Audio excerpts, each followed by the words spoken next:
అని చెప్పి మనం ఒక క్లియర్ కట్గా ఈరోజు మనం ఏం చేద్దాం అనే దాని ఉద్దేశం మనం నేర్చుకున్నాము. ఫస్ట్ ఆఫ్ మనకి ఏంటంటే అవుట్డోర్ మనకి ప్రాక్టికల్స్ అవి ఉంటాయి, మామూలుగా చేసాం. లాస్ట్ అతను స్మోక్ ఉంటుందండి, అతను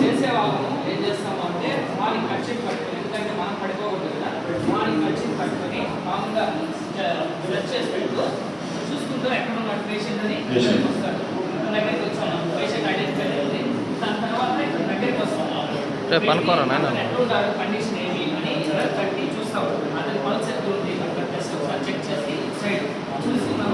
ఓకేనా ఉన్నాడంటే కాన్షియస్ ఉన్నాడంటే అతనికి ఏం పర్లేదు మేము వచ్చాము ధైర్యంగా ఉంటుంది, కొంత ధైర్యం ఇస్తుంది. తర్వాత ఏం చేస్తామంటే మనం తీసుకెళ్ళాలి,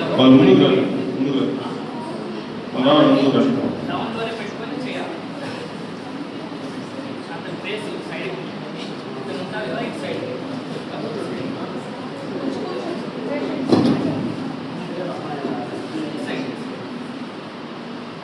పెట్టేసిన తర్వాత మనం ఇక్కడికి వచ్చి అవి టెక్నికల్ గా ఆ పేషెంట్ అట్లే హ్యాండిల్ చేయాలి.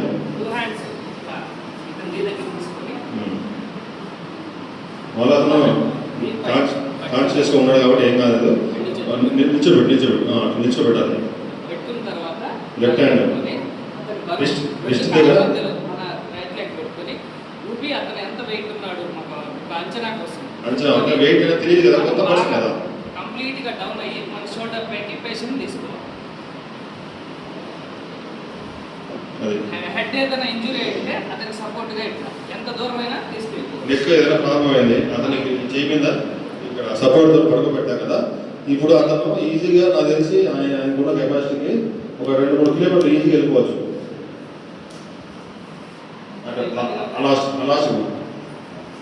పేషెంట్ కూడా ఏం కాదు, పరిగెత్తచ్చు, స్టేర్ కేస్ దిగచ్చు. ఇంకోటి తెలుసా, ఇందాక మేడం అన్నారు సెకండ్ ఫ్లోర్లో ఫైర్ అయిందండి, అక్కడి నుంచి కూడా నేను ల్యాండ్ వేసుకుని దిగొచ్చు. అవన్నీ కూడా చేస్తాం మనం. అంటే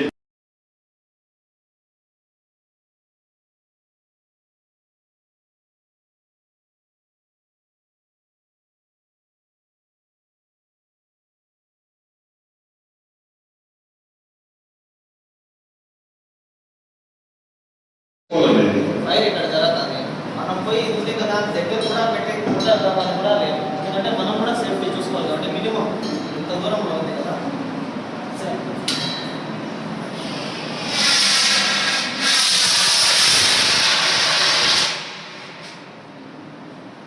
ఫైర్ ఎక్కడ ఉందో మనం చేస్తాం, అక్కడ ఎక్కడ ఉందో అక్కడ చూపిస్తాం.